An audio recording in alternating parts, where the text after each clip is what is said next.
Yes, good afternoon. Welcome back to Leopardstown. There's the back of Tony McCoy, the champion jockey, Brian Cooper going out, and there's Tony McCoy, Frank Berry on your left, and JP just turning to face the camera now. JP McManus, that's the report that AP okay after his fall from Speckle, won him the per temps qualifier. He rides Carrigan Oak for Aidan O'Brien and his boss in this race, and there's the man that needs no introduction, former, of course, RT Sports Personality of the Year, Barry Geraghty, winners in the winners' enclosure twice at Kempton yesterday, including Henry de Bromwich Special Tiara in the Desert Orchid Chase. And Barry, surprise, surprise, has only got the ride in the big race, but it's a super ride. He rides last year's winner, Bobsworth, winner of the Gold Cup 2 years ago, the 4-1 favourite for the Lexus at 2.55. But our first live race, horse is just leaving the parade ring. You still have plenty of time to have a bet. It's the Ballymaloo Country Relish Beginners Steeplechase, 2 miles and 3 furlongs a trip, and it's a very interesting betting race. The Wexford horse, Liz Doyle's Levant Dantan, the mount of Davy Russell, was 11-4 this morning,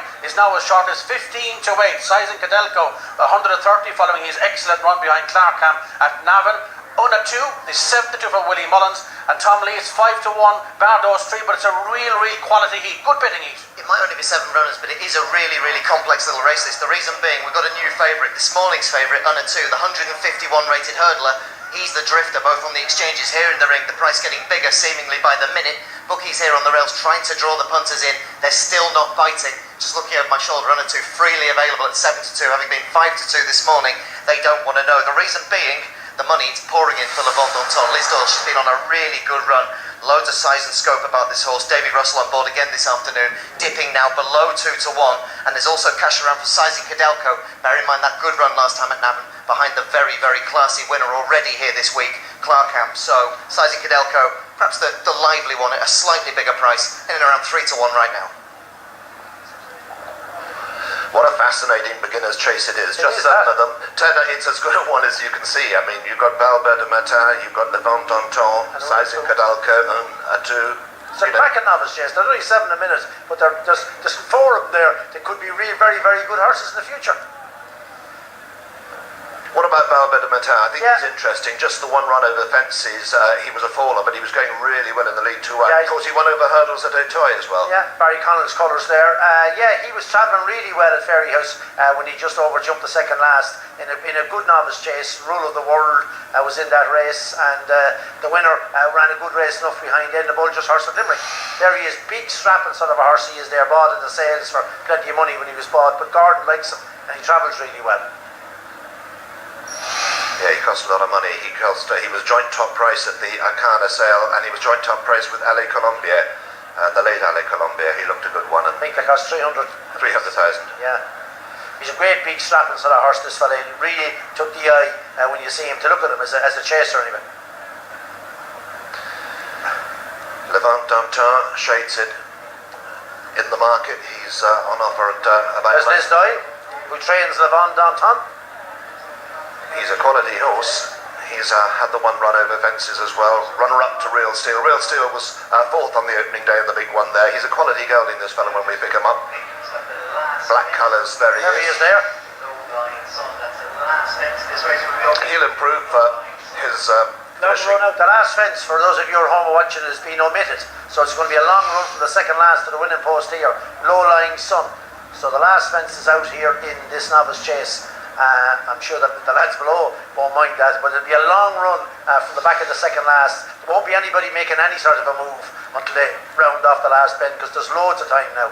It's a long run in here with only one fence in the straight, but with no fence, it'll be a long run.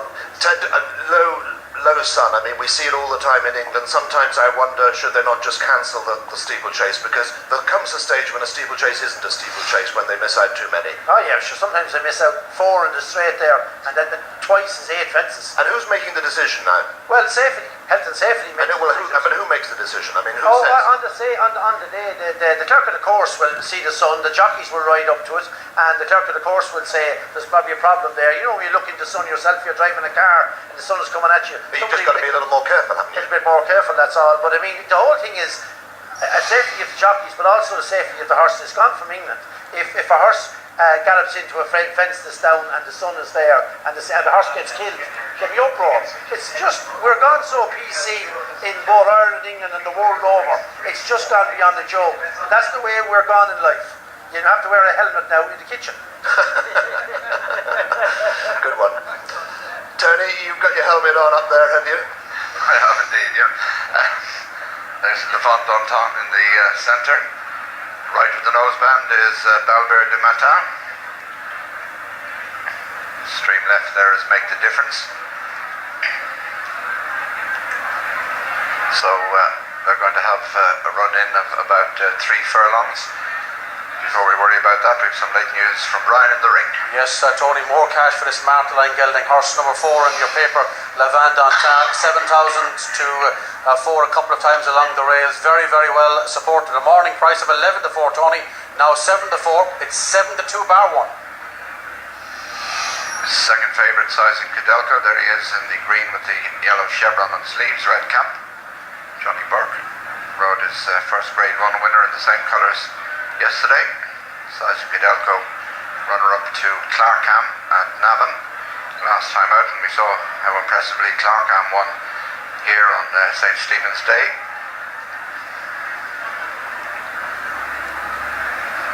Tony McCoy in the McManus colours on Callaghan-Ogue, a rare steeplechase runner nowadays for Aidan O'Brien. And away they go, off and running towards the first fence. This 2 mile and 3 furlong beginner's chase. Levant Dantin, the favourite in the lead. On the right is Balbert de Matin, they're followed by Sizing Cadelco. Luna 2 just behind them in 4th, gap to Callaghan-Ogue, who is followed by Art of Payroll, and Make the Difference brings up the rear as they swing into the straight. They bypass this fence before the stands, and Levant Dantin in the lead in the black and red. Over on the far side is Balbert de Matin under Adrian Heskin, won the previous race. And they're followed in third by Una 2, and then comes Sizing Cadelco and a break to Callaghan-Ogue, and then Art of Payroll, and bringing up the rear is Make the Difference. Heading up now towards the second fence, and Balbert de Matin on the inside by about a half a length to Levant Dantin, and Davy Russell in second. Over 2 lengths away to Sizing Cadelco with Una 2 on his outside, about 4 lengths away Callaghan-Ogue, 6 clear of Art of Payroll, and the back markers Make the Difference as they face up to fence number 2. Balbert de Matin on the left as they go away from us. Alongside is Levant Dantin, and a mistake there by Sizing Cadelco. Una 2 on his outside, and then Callaghan-Ogue as they come up now towards fence number 3. Levant Dantin, the yellow colours on the inside is Balbert de Matin, and they're followed by Una 2, Sizing Cadelco, Callaghan-Ogue, Art of Payroll, and Make the Difference. Ted. Yeah, just I think Johnny Man was lucky there was Jonathan Burke there. His horse hit that fence past the stands the right clout. They're going a nice gallop now, 4 nice horses. They're going a good gallop. Some of the lads, Davy Russell and Brian Cooper and Jonathan Burke are keeping a bit wide. Adrian Heskin is going down the inner. Obviously, that's the only change in rider decisions down there, but they're all jumping nicely. They're going a good gallop, and 4 or 5 that are well fancied have sorted themselves out. Levant Dantin jumped that particularly well. Davy is happy enough with him, and I'd say Adrian Heskin hasn't pressed any buttons this stage either. They wouldn't want to be that far out. Johnny Burke is a little bit keen on the horse to hit the fence, Sizing Cadelco. This will be 6 from home, and Levant Dantin on the outside of Balbert de Matin. They jump it together, and they're about 5 clear of Una 2, Sizing Cadelco in 4, Callaghan-Ogue next clear of Art of Payroll, and some way behind them Make the Difference as they come to the first of the 2 ditches they jump, and Balbert de Matin in the lead from second place Levant Dantin. They're followed in third place by Una 2, who's got a bit closer. Behind him is Sizing Cadelco, then Callaghan-Ogue clear of Art of Payroll. Coming to this fence now, it's the 4th last today, and Balbert de Matin and Levant Dantin, little between them. They're clear of Ana 2. Callaghan-Ogue and Sizing Cadelco together, clear of Art of Payroll. The one that's a long way back is Make the Difference. Coming now to the 3rd last fence, Balbert de Matin, just the leader from Levant Dantin in second, Ana 2 a close third. A gap to Callaghan-Ogue and Sizing Cadelco as they come down now towards the final open ditch. Normally the third last fence, it's the second last today, and it's Balbert du Matin, the leader, from Levant downtown within 3 parts of a length. Just behind him and being urged along as Unat 2. And then a 3-length gap decising Cadelco. Carrigan-Oak is next, clear of Arthur Payroll. Turning now to face what is the final fence, and Balbert du Matin on the right as we look at them. Levant downtown in the centre in the black and red. Just behind them towards the outside is Unat 2. And they're clear of sizing Cadelco, Carrigan-Oak and Arthur Payroll as they start the run for home. Remember, what's usually the last fence is being omitted because of the low sun, and it's the nose-banded Balbert du Matin being pressed by Levant downtown on the near side. They're clear from Unat 2 and Carrigan-Oak as they come towards the final fence, and Levant downtown, the favourite, travelling the sweeter from Balbert du Matin on the far side. Back in third place is Unat 2 and then Carrigan-Oak with Levant downtown and Davy Russell racing up now past the final fence, followed by Balbert du Matin, and they're followed in third place by Unat 2 as they race into the closing stages. Levant downtown out in front from Balbert du Matin. They're clear of Unat 2, Carrigan-Oak and sizing Cadelco, but Levant downtown puts up a good performance and wins decisively under Davy Russell for the Liz Doyle stable. Second is Balbert du Matin, Carrigan-Oak is third, Unat 2 4, sizing Cadelco, and Arthur Payroll is last. 7-4 favourite, wins it well for the Goliath sentiment. Well, Levant Dantant has won it really well. He's won 5 or 6 lengths. He won along with, there's Liz Doyle there, blonde hair in the background there, and family and friends all around. This was a nice bumper horse, this horse, and he's been very impressive here. He's travelled much the sweeter every step of the way.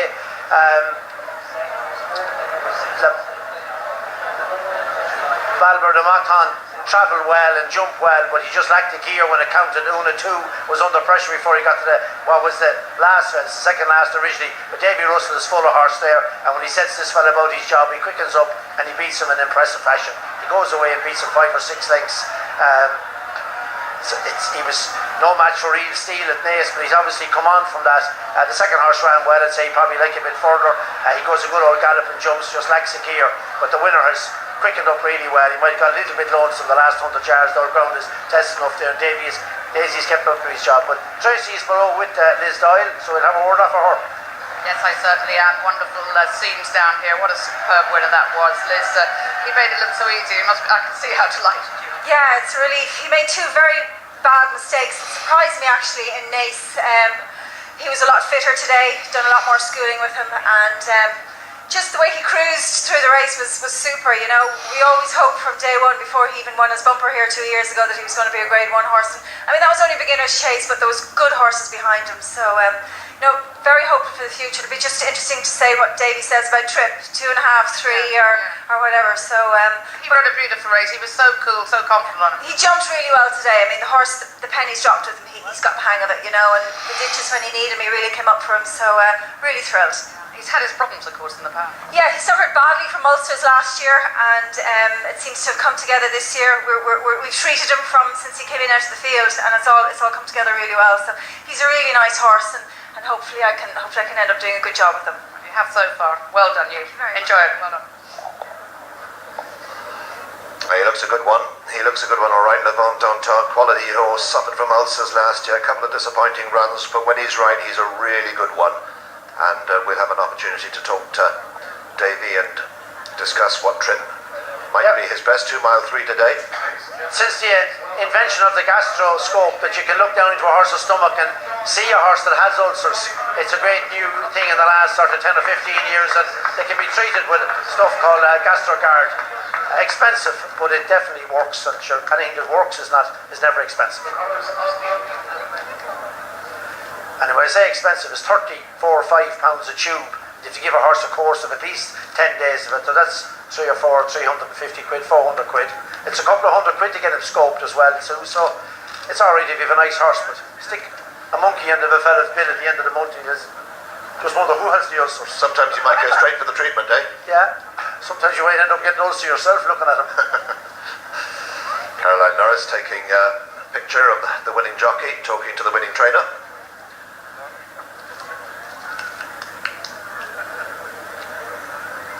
We can look at them at the fence fence past the stands. Size Cadalco, Jonathan Burke. In the Potts colours there, the red cap and the yellow. He butted this like, he didn't really butt it. He got underneath it and shot Jonathan up his tail end a small bit. I thought he hit it harder.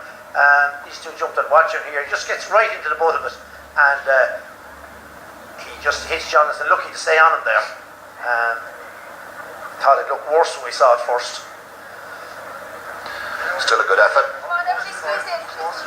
And we got the starting prices on our opener, the Ballymaloo Original Country Relish Beginner's Chase. Good performance, the money was down, and a winning favourite. Yes, you did hear me correctly, a winning favourite. The first favourite was our first race in Stephen's Day, and we've had how many races since? 6 more Stephen's Day. We had 7 yesterday, beaten favourite in the first, and that's 15 races it took to find a second winning favourite. It has obliged from 11 to 4 this morning, returned 7 to 4, winning favourite, winning with aplomb in the hands of Davy Russell for the Wexford trainer Liz Doyle.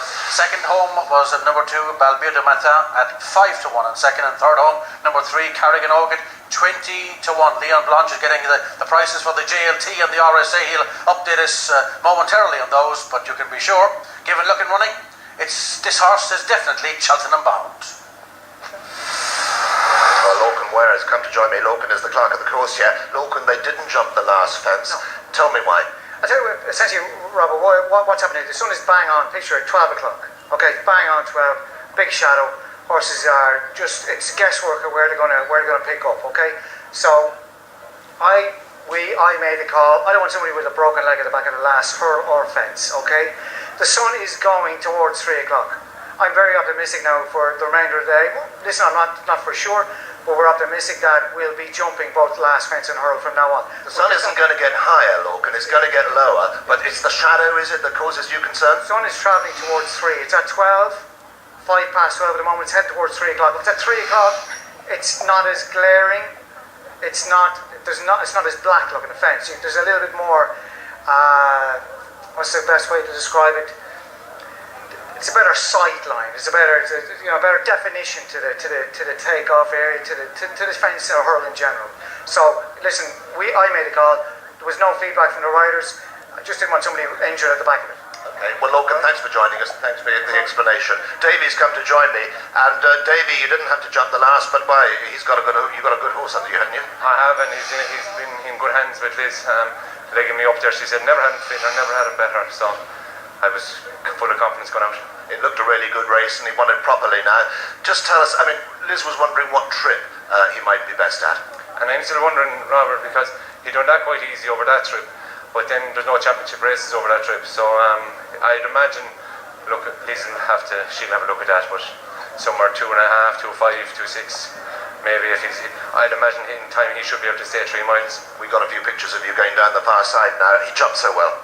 Yeah, never had to move a muscle, just squeeze away down to him and came at everything. Every time I got to the fence, he was either spot on or just a fraction off the board, and that's what you want.